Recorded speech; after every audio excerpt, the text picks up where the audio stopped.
पहलगाम हमला हुआ है जो बहुत ही दर्दनाक और दुखदाई है। देश पूरा शोक में है। इस पे क्या कहना चाहेंगे? तो पहले देखिए, उस टाइम में मोदी जी थे सऊदी अरब में। उनको जब खबर मिला तो सऊदी अरब से वो सीधे इंडिया भागे। लेकिन जो ऑल पार्टी मीटिंग हो रही थी इस पर, आतंकवादी पर, वहां न जा करके मधुबनी आ गए प्रचार में। तो उन्होंने सोचा कि इसका जल्दी से फायदा लिया जाए, इसलिए वो मधुबनी आए।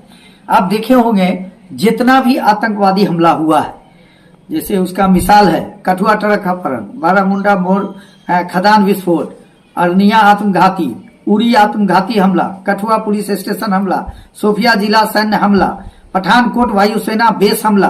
पठानकोट सोचिए कि इसके आर्मी के हेडक्वार्टर में घुस गया आतंकवादी।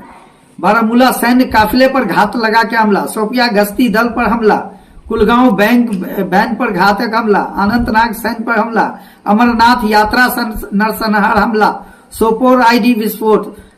अच्छा, बंगाली बहुत सारा है तो मैं शॉर्ट में बोलता हूँ। बंगाली मजदूर हमला, पुलवामा हमला, कुलगांव लारू हमला।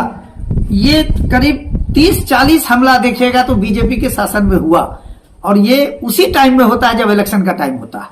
पुलवामा हुआ था, अब याद होगा कि 2019 का हमला था, उसके बाद हुआ, जिसका फायदा बीजेपी को होता है।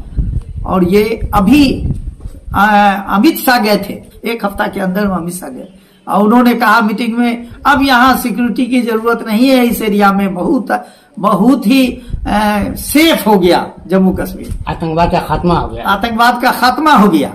अब देखिए, उन्होंने सिक्योरिटी को हटवा दिया उस एरिया से, जबकि वहां पर सोचिए कि सबसे सेंसिटिव एरिया अरार, जबकि 2000 वहां पर सैलानी थे, उसके हिफाजत के लिए एक ठो सिक्योरिटी नहीं था, एक बेचारे कोई दो ऐसे तो थे। पहलगाम हमला जो है इसको आप किस रूप में देखते हैं?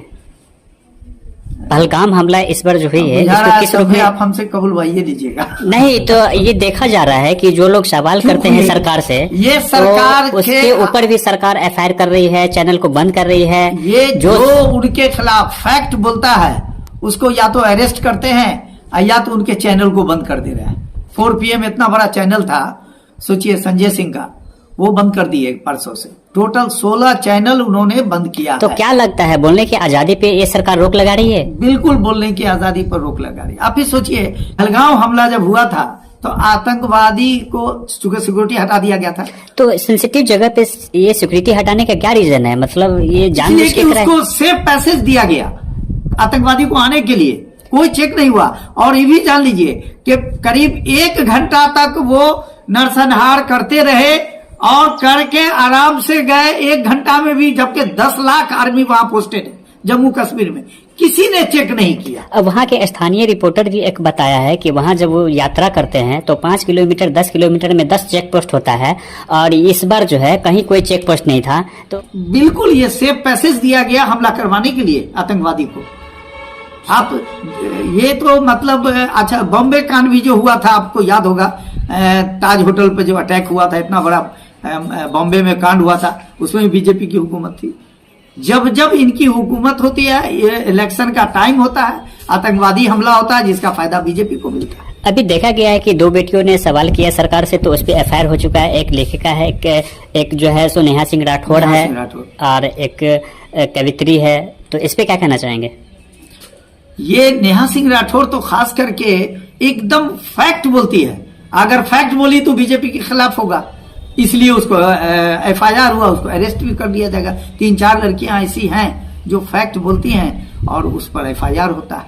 अब बताइए, चैनल जैसा चीज, वो जो फैक्ट बोला कि आखिर इतना देर आतंकवाद यहाँ पर रहा, 1 घंटा तक नरसंहार करता रहा, क्या वजह है? आने में भी सुरक्षा, जबकि वहां हर 5 किलोमीटर पर सुरक्षा जांच होता है, और चेक पोस्ट आने में भी नहीं चेक हुआ वो चेक पोस्ट पर, जाने में भी नहीं हुआ। 2000 तो गए थे और उन्होंने कहा कि बहुत शांत है, सिक्योरिटी हटा लो, और उसी एरिया का सिक्योरिटी हटाया गया जहां आतंकवाद हुआ, और कहीं का नहीं। 2000 पर्यटक थे वहाँ, एक भी सुरक्षा कर्मी नहीं है, न एम्बुलेंस है, न कोई पुलिस वाले है, किसी तरह की कोई मदद नहीं कर पाए। जो लोग पीड़ित हैं उन्होंने आरोप लगाया है सरकार से कि उन्होंने 1.5 घंटा तक छटपटाते रहे हैं और उनके लोग जो है तरफ तरफ के मर गए, लेकिन उन्हें किसी तरह की मदद नहीं मिली। तो ये क्या लगता है, ये सुरक्षित हाथों में सरकार है, अमृतकाल चल रहा है? ये चीज जो देश है बहुत गलत हाथ में चला गया है। वो अपना वोट जीतने के लिए दुनिया में कुछ भी कर सकते हैं, इंडिया में कुछ भी। आप ही सोचिए, आने में लगा तो लगा, जाने में 1.5 घंटा तक लोग तड़पते रहे, कोई एगो पुलिस, जबकि वहां चप्पे चप्पे पर 10 लाख पुलिस है, कोई नहीं आया, नहीं तो आतंकवादी पकड़ा जाता। आप वो तो बेचारा 2 ठो मोहम्मदन था जिनके इसमें ठहरे हुए थे। एक लड़की थी पूजा नाम की, छोटी सी बच्ची 5 बरस की, एक उनका लड़का, वो उसका मुजक्किर या क्या नाम था उसका, तो वो बेचारा उसके साथ खेल रहा था। उसी वक्त आतंकवादी 5 मिनट के बाद हमला हुआ। उन्होंने दोनों बच्चा बच्ची को अपने छाव लेके लेट गया ऊपर कि इसको नहीं मरने देंगे। बताइए कितना उसको हमदर्दी था। और वही नहीं, वो कहा कि आप फिर उसके माँ बाप को जाके लिया और अपने आशियाना जो उनका था छोटा सा ये घर, उसमें लेके घुसा। उन्होंने 11 आदमी को बचाया।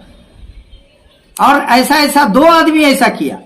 एक तो बेचारा निहत्ते था, जो आदिल निहत्ता था, उसने चाहा आतंकवादी का राइफल छीने, कितना अकेला भीड़ गया निहत्ते, उसको आतंकवादी ने उसको गोली मार दिया सर में, बेचारा जान दे दिया।